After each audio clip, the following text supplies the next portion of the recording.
Fala aí pessoal, sou Jorge Nicola, bem-vindos a mais um vídeo do canal, sempre bom ter vocês por aqui, sempre pedir para deixar like, se inscrever no canal e ativar as notificações. Você lembra que eu contei ao longo da semana que o São Paulo passará por uma das maiores reformulações em bastante tempo, pois já dá para cravar um nome que não fica para 2026, Juan Dinenno, atacante argentino de 31 anos de idade, contratado do Cruzeiro na metade do ano.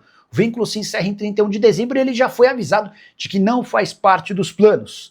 Há enorme possibilidade, inclusive, de o Dinenno se acertar nos próximos dias com o Deportivo Cali, clube colombiano onde ele já fez sucesso.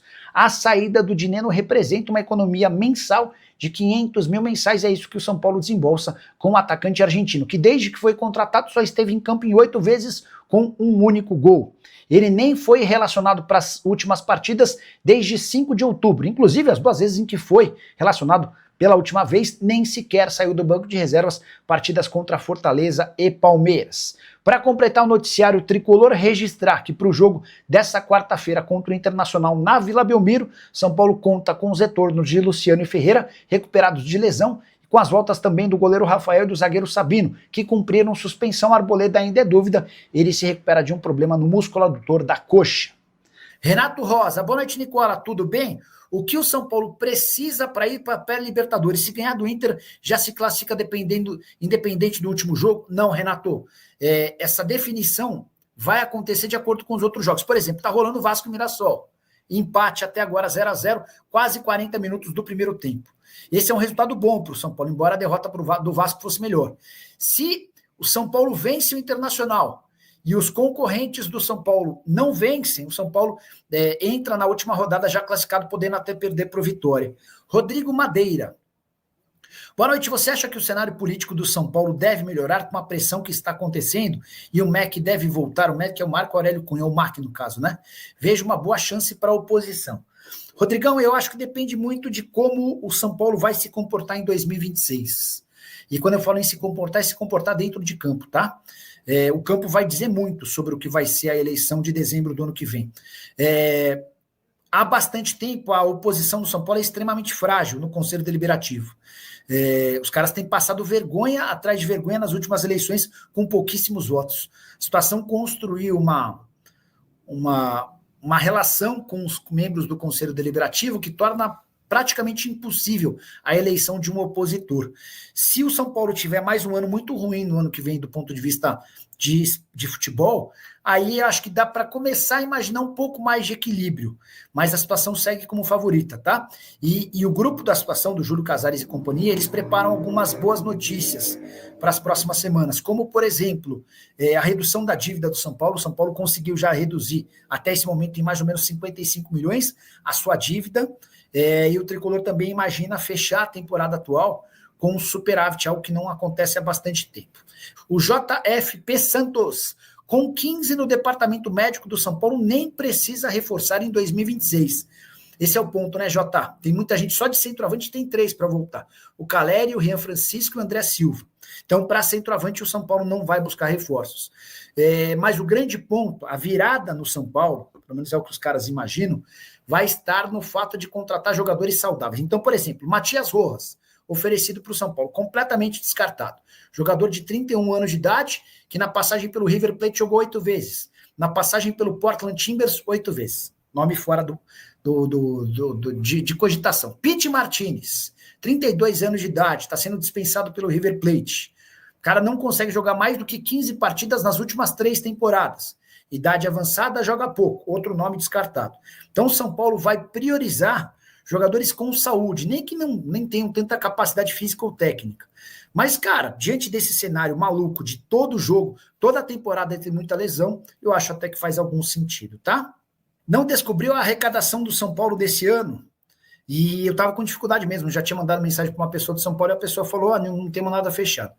Ela, enfim, respondeu, 970 milhões de reais.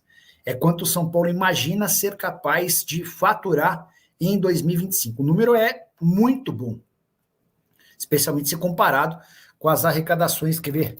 Arrecadação São Paulo FC 2024. São Paulo faturou no ano passado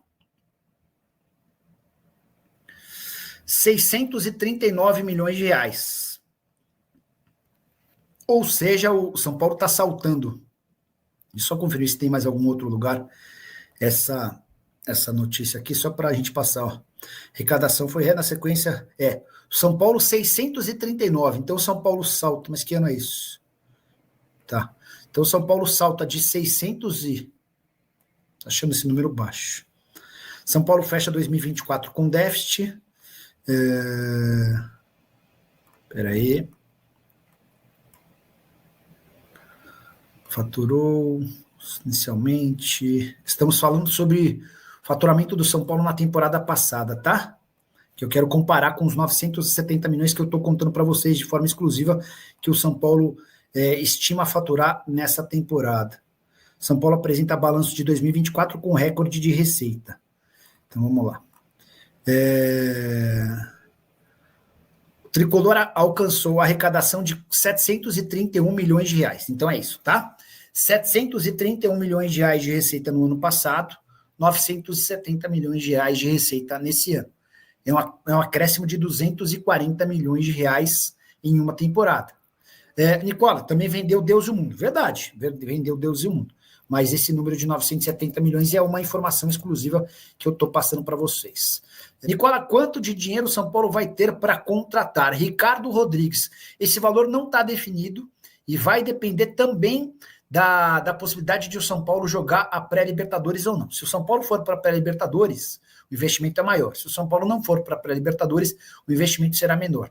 É importante registrar também que o Júlio Casares, o presidente do São Paulo, está tentando parcerias e acordos para colocar dinheiro no clube. Munindo. Nicola, e o interesse do Boca no Caleri? Ele não é novo, né? Existe já há bastante tempo, mas não há nenhuma intenção do São Paulo em abrir mão do Caleri, tá? Apesar do 1.300.000 por mês de salário, a avaliação é de que o Caleri é um cara muito identificado com o São Paulo, muito esforçado, muito ligado ao clube. Não há nenhum interesse do São Paulo em abrir mão dele. Marcos Oliveira, mais um a perguntar sobre o fundo no São Paulo.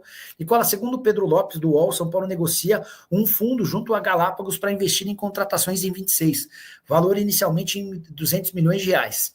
Se essa história se confirmar, e eu já mandei mensagem aqui para uma pessoa do São Paulo, está muito claro que o fundo da Galápagos, que seria utilizado para base e que não teve aprovação do Conselho Deliberativo, que esse fundo seria remanejado, né? Agora para ajudar em contratação de atletas. Enfim, eu gosto da ideia. Bora falar agora sobre a chance de Pity Martinez pintar no São Paulo. O meio atacante argentino de 32 anos de idade já esteve na pauta tricolor em outras janelas de transferência. E o fato de estar na lista de dispensas do River Plate, ele só fica até 31 de dezembro, quando acaba seu contrato, aumentou os rumores de que o São Paulo poderia tentar sua contratação. Antes de gravar o vídeo, entrei em contato com um dirigente importante do departamento de futebol do São Paulo e posso assegurar que o Pity Martinez está completamente descartado. São dois os motivos. O primeiro deles é a idade. Esses 32 anos de idade fazem com que o jogador tenha uma idade considerada muito alta pro São Paulo de 2026. Já havia contado para vocês que o tricolor vai dar preferência para atletas jovens. E aqui vem o segundo ponto. São Paulo também quer jogadores que costumem disputar 50, 60, até 70 partidas por temporada, situação completamente diferente da do Pity Martinez. Nesse ano, com a camisa do River Plate, ele só esteve em campo em 13 jogos. Importante registrar que não joga desde 17 de agosto. Nas últimas 7 partidas foi levado para o banco de reservas e não ganhou nem sequer um minuto. Pity Martinez, que havia jogado só 10 jogos em 2024 e outros 8 jogos em 2023, é tudo que o São Paulo não precisa, de jogador veterano e com histórico de poucas partidas na temporada. Preciso te contar agora se existe alguma chance de Júlio Casares sofrer impeachment no São Paulo. Esse assunto passou a ser discutido desde a semana passada, quando o tricolor tomou 6-0 do Fluminense no Rio de Janeiro. Pouco tempo depois, 41 conselheiros do São Paulo fizeram um abaixo-assinado pedindo que o Casares renuncie. Essa possibilidade está completamente descartada. O presidente do São Paulo nunca pensou nem cogitou abrir mão do seu mandato. Ele é presidente do São Paulo até 31 de dezembro de 2026.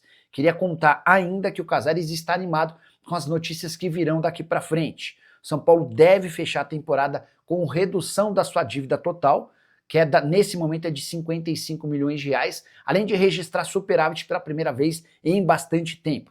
Mas, dentro do São Paulo, a campanha pela saída do presidente continua. Durante o último final de semana, sócios levaram uma faixa e a mostraram dentro da sede social do clube, pedindo, exigindo a saída do Casares. Para que o Casares sofra o impeachment, há necessidade de uma votação no Conselho Deliberativo com a aprovação de pelo menos 75% dos membros do CD, algo completamente fora da realidade. Embora tenha perdido apoio político recentemente, o Júlio ainda tem maioria. Dentro do Conselho Deliberativo não há nenhuma chance, no momento, de 75% dos conselheiros votarem a favor da saída do presidente. Hora de te atualizar sobre o São Paulo, que descartou a contratação de lateral direito. Muitos torcedores do São Paulo entendem essa como uma posição extremamente carente, até porque faz bastante tempo que o São Paulo não tem um jogador para essa posição confiável. Por que que o São Paulo decidiu não ir ao mercado atrás de lateral direito? Primeiro, porque não há dinheiro. Depois, porque há vários jogadores formados na base em Cotia que garantem enorme expectativa. Um deles, inclusive, já está no time principal e tem brigado com o Cédric pela posição de titular, eu me refiro a Mike. Há outros 4 de Cotia que estão sendo trabalhados para ganhar em tal posição. São eles Igor Felisberto, Lucian, Guilherme Brito e Ângelo, esse último titular absoluto da seleção brasileira que disputou recentemente a Copa do Mundo Sub-17 e terminou na 4ª colocação. O Ângelo é aquele mesmo que foi vendido para o Strasbourg, da França. Ele só se muda para a França a partir de janeiro de 2027, ou seja, ainda tem toda a temporada de 2026 para eventualmente ser utilizado no time principal. Mas o que eu percebi é que dificilmente o Ângelo terá oportunidades. Primeiro e principalmente porque já está vendido. Depois, porque aposta-se muito no Mike e também no Igor Felisberto, embora também tenha ouvido muitos elogios ao Lucian e ao Guilherme Brito. Dentro do São Paulo há a convicção de que talvez essa, a lateral direita, seja a posição mais fértil, de melhores condições, referente a atletas vindos da base. Fala pessoal, estamos aí com atualizações importantes do São Paulo. Se inscreva e ative o sininho para receber mais atualizações do Tricolor. Deixe seu like, que é muito importante para o crescimento do canal. Utilize o espaço aqui embaixo para registrar sua opinião. Ficamos por aqui com mais esse giro de notícias. Um abraço e até o próximo vídeo.